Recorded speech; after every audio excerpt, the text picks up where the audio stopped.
Going up now.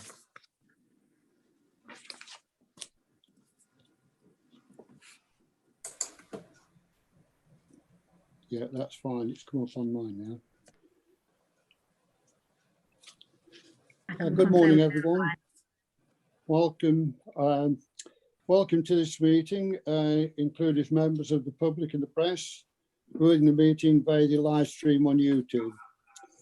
I'm Councillor Stan Avison. I'm chairman of the licensing committee, and I will be chairing this meeting today. This is a remote meeting under the new government legislation. So just to let you know, there are 3 members on the committee with 1 substitute, and I will also have I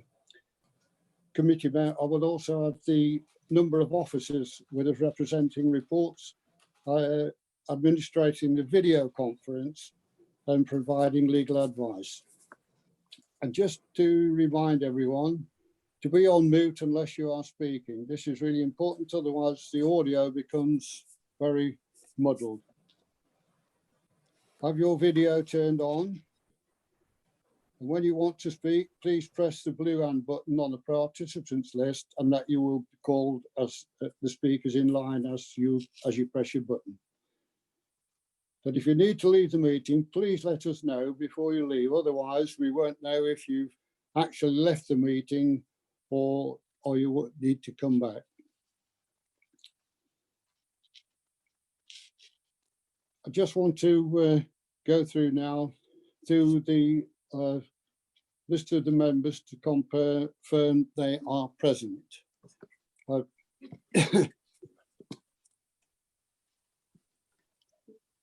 Did you want to run through those, Joe? Do you want me to go through them? Councillor Avison, I'm present. Councillor Andrews. Councillor Andrews present. Councillor Neil Jones. Neil Jones present. Councillor Billy Brooks. Present. And I also have in attendance our Principal Licence Officer Adrian Twiddy and our Legal Advisor Kim Robertson. I will also have in there running the Zoom, I have Anne Good, Joanne Patterson and Elaine Speed, who will be taking minutes.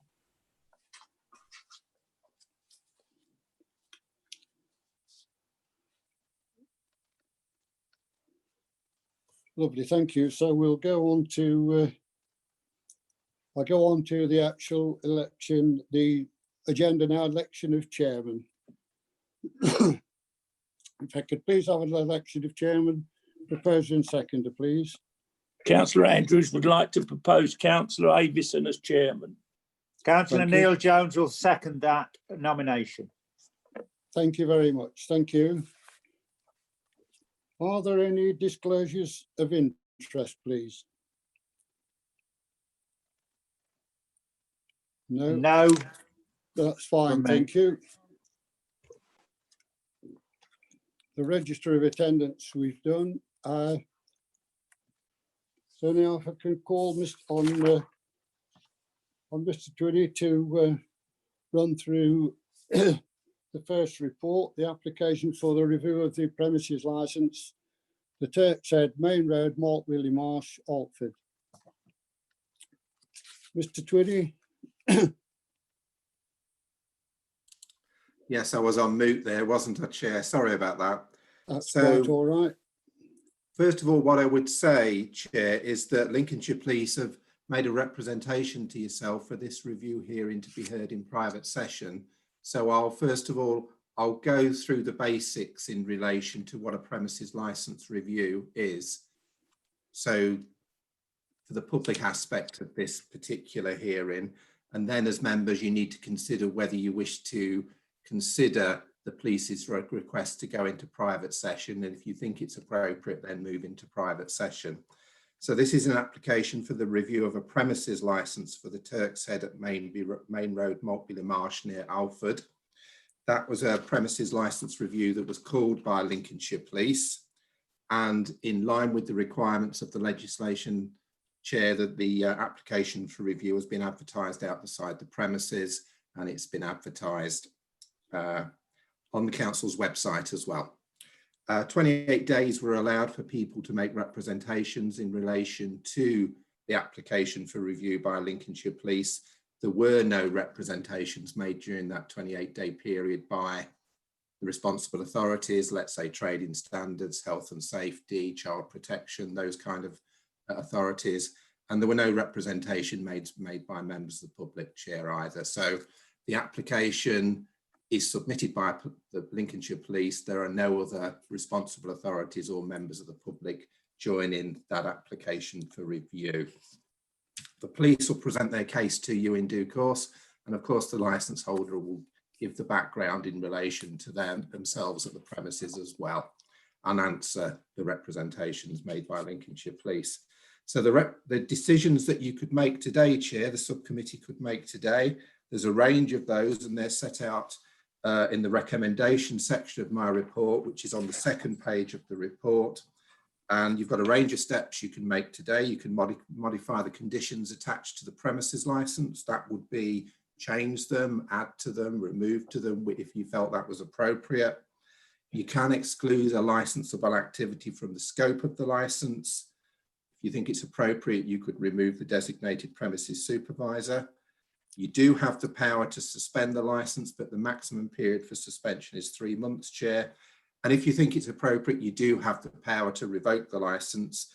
What I'm going to say to you as the principal licensing officer for the authority, though, Chair, is in my opinion, you should look at the previous steps I've mentioned first, and you should only move on to revocation of a licence if you think none of those lesser steps are appropriate. So always consider, in my view, whether the lesser steps are appropriate, and then if they're not, then that would be when you moved on to revocation of the licence. You don't have to take any action today, though, if you don't think it's appropriate to do so. You can leave the licence as it is, or you could leave the licence as it is and give the licence holder a warning about future conduct if you felt that was appropriate as members. But I would stress the review process does not require you to take any steps. If you think no steps are appropriate, then you can leave the licence as it is. I think possibly, Chair, that's all I need to say in the public aspect of the meeting, if the meeting's going to go into private session. But you've had a submission by Lincolnshire Police asking you to move into private session under Regulation 14 of the Licensing Act hearings, and also under Section 12A of the Local Government Act 1972. It's for members to decide, based on the submissions you've had in advance from Lincolnshire Police, whether you feel it's appropriate to go into private session, Chair. Thank you. Thank you for that, Adrian. So now I'll move on to item 5, which is to exclude the members of the public and press. To consider excluding the public and press for the following items, if appropriate, to the chairman to move that under section 100A4 of the Local Government Act 1972, the press and public be excluded from the meeting for the following items on the grounds that if they were present, there could be disclosed exempt information as defined at paragraph 1, 2 and 7 of part 1 of schedule 12A of the Act as amended.